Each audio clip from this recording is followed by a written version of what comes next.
कि कन्नौज नगरी में एक ब्राह्मण का पुत्र था अजामिल। क्या था? अजामिल। बोले कि ब्राह्मण का पुत्र था, उनके पिताजी बड़े ही ज्ञानी थे, बड़े भक्त, अपना कर्तव्य निभाते थे। ब्राह्मण का कर्तव्य क्या होता है ये तो सबको पता ही है, भगवान की पूजा पाठ, तो कर्तव्य निभाते। परंतु अजामिल जब एक छोटे थे तो एक बार ऐसे ही खेलने के लिए निकल पड़े, तो वन में जंगल में एक शूद्र और दंपत्ति को संभोग करते हुए देख लिया। मैंने कहा ना, बच्चा जो देखेगा वो सीखेगा, और वो ही उसे लगेगा कि यही कर्म है, यही करना चाहिए। अब वो बात दिमाग में बैठ गई। अब उनके हिसाब से सही क्या है गलत क्या है उन्हें कुछ समझ नहीं रही उस उम्र में। तो धीरे धीरे बुरे कर्म करने लगे, संगत गलत पड़ गई। एक बार ऋषि तपस्या करके आए तो आसपास पूछते हैं कि यहां पर कोई ब्राह्मण का घर है क्या। तो गांव में एक व्यक्ति था, वो आया, बोले हाँ है महाराज, लेकिन वो ब्राह्मण कहलाने लायक नहीं। बोले क्यों? बोले नाम अजामिल है, ब्राह्मण पुत्र है, लेकिन कर्म अच्छे नहीं। बोले कैसे? बोले कि उसका बड़ा महल है, परंतु जितना बड़ा महल है उसने सारा महल चोरी डकैती ऐसे धन से कमाकर खड़ा किया हुआ है। बोले दास दासी की भी कमी नहीं है, परंतु वही बात है कि सारा धन चोरी का है, गलत कार्य का है। बोलते हैं ना ब्लैक मनी, काला धन, वो था ये। बोले ठीक है, परंतु ऋषि बोले कि अब एक ब्राह्मण का घर चाहिए, रात को रुकना है, अब मैं कुछ कर नहीं सकता, तो ठीक है एक रात निकालनी है, मुझे क्या करना, मैं रुक जाऊं। बोले ठीक है, पर मैं कुछ खाऊंगा नहीं उनके घर का। ये संत जो होते हैं वो पहले ये पता लगाते हैं कि जिनके घर पर वो रुक रहे हैं वो कमाते कैसा है, वो पैसा तो अच्छा है, किसी का बुरा कर कर किसी का दिल दुखाकर तो नहीं कमाया गया। तो इसलिए ऋषि कहते हैं मैं कुछ खाऊंगा नहीं उनके घर का, बस रह लूंगा और मेरा सुबह चल दूंगा। बोले ठीक है।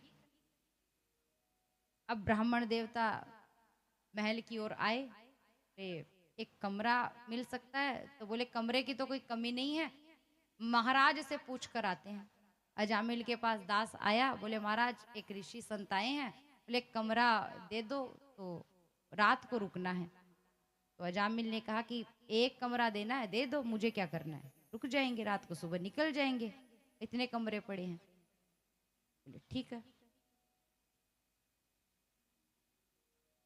अब कमरे में एक तरफ तो एक कक्ष में जहां संत रुके हैं वहां पर भगवान का जाप चल रहा है उसी महल में, और वहीं दूसरी तरफ अजामिल उसी महल में बुरे कर्म कर रहा है उसी रात्रि में।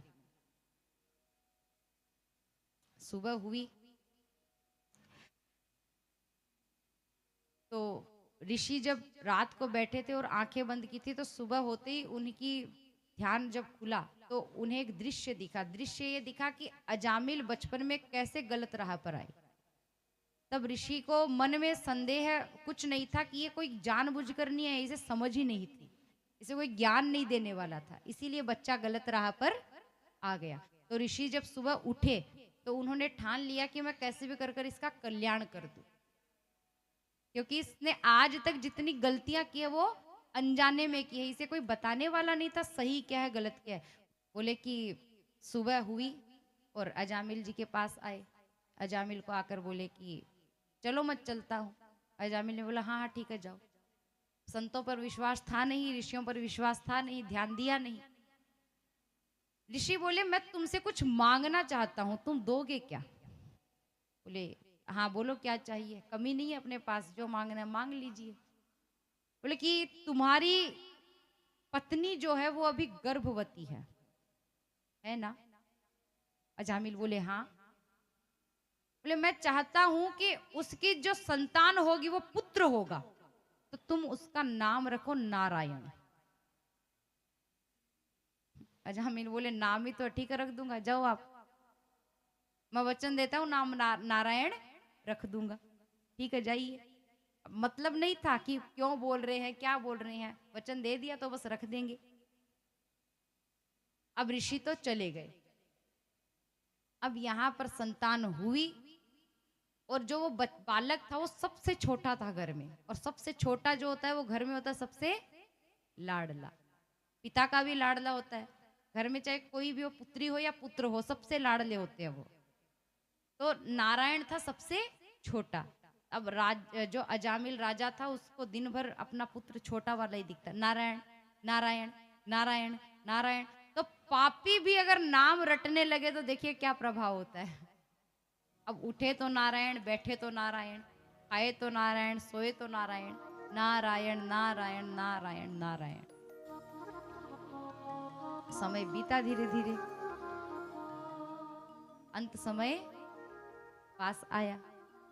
अब पास आया तो पलंग पर बैठे बैठे तड़प रहे हैं। मैंने बताया ना, प्राण जाते हैं तो कितनी तकलीफ होती है, खुद के वश में नहीं रहते प्राण, तड़पता है इंसान की कब मर जाए। अब और तड़प ही रहे थे कि यम के दूत सामने खड़े दिखे, पाश हाथ में लेकर मारने को दिखे। तो अब घबरा गए अजामिल। घबराया तो जोर से चिल्लाया, नारायण नारायण नारायण नारायण नारायण नारायण नारायण नारायण। अब भगवान योग निद्रा में थे, अचानक चेत गए। तुरंत पार्षदों को बोला, जल्दी जाओ, मेरा भक्त संकट में है, जल्दी जाओ जल्दी जाओ। पार्षद बोले, महाराज आपको नहीं बुला रहे। अरे वो तो अपने पुत्र को, अरे पुत्र माने कुछ भी माने, मान तो मुझे रहा है, तुम जाओ जल्दी जाओ। ठीक है।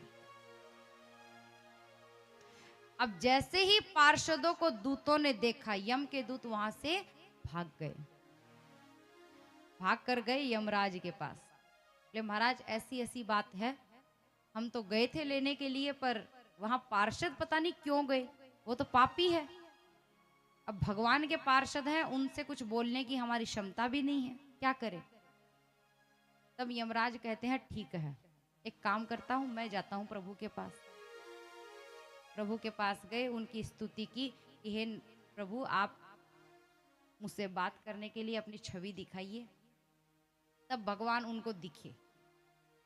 दिखे तो यमराज कहते हैं, प्रभु इस पर तो मेरा अधिकार है, ये नरक भोगने लायक व्यक्ति है, आपने क्या सोचकर पार्षदों को इसके पास भेजा।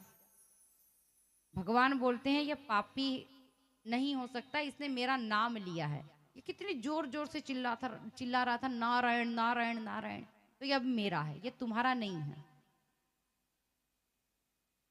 यमराज बोले, प्रभु आपने इसके कर्म देखे, कितनी स्त्रियों के साथ इसने गलत किया है, कितना धन इसने लूटा है, कितनी चोरी का काम किया है। प्रभु ये आपके रहने लायक नहीं, आपके पास नहीं आ सकता। ये भगवान कहते हैं, नहीं ये मेरे पास आएगा। यमराज बोलते हैं, वो अपने बेटे को बुला रहा था। भगवान कहते हैं, नहीं, नाम तो मेरा था, तो भाव भी मेरे ही है। मतलब वो पिता माने, पुत्र माने, सखा माने, कुछ भी माने, मान तो मुझे रहा है, तो तुम उसे नहीं ले जा सकते।